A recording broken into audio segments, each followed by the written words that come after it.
Summer camp for the kids. And if you're looking for a Northwoods experience without the drive north, look no further than Camp Tanadoona. It's in Chanhassen on the banks of Lake Minnewaska. As Amy Roscoe tells us, the historic camp is getting some modern day upgrades, but not to worry, the rustic feel is here to stay.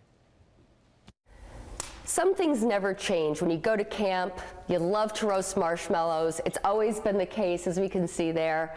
I'm in the dining hall of Camp Tanadoona, and this dining hall is a 1950s era building, but Marnie Wells, this camp has a history that goes way further back than that. It sure does. It sure does. In fact, in 1924, this property was given to the Campfire Girls. We used to be just for girls, and it's the land that was formerly owned by Governor John Lind. So lots of people grew up going here. Yes. Including Amy Klobuchar. Yes, Senator Klobuchar. Who calls it Tanadoona. If you're of a certain vintage, you grew up calling it Tanadoona. Right. More recent campers call it Tanadoona, but whichever way it is, this camp has rich history. Yeah. And you've got lots of great photos online from alumni who have put those photos there.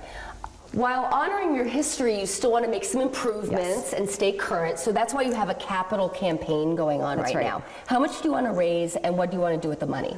Well, we're in the middle of a capital campaign, and by June 2013, we'll have raised $1.5 million, and that's for the first phase. And those are just the first steps towards improving our property.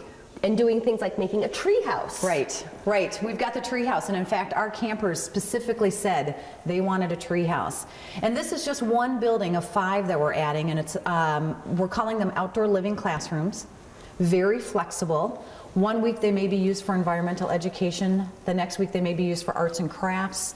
We're hoping folks will come in from the outside public and rent our building, so maybe they have a yoga retreat and an opportunity for adults to even do their team building. So how do you know if your child is ready to do all those things, to go away to camp, even though this isn't not far from the Twin Cities, which is awesome? It's still an away from home experience. How do you know if your child is ready? Well, first we encourage folks to look through our brochure, get them excited.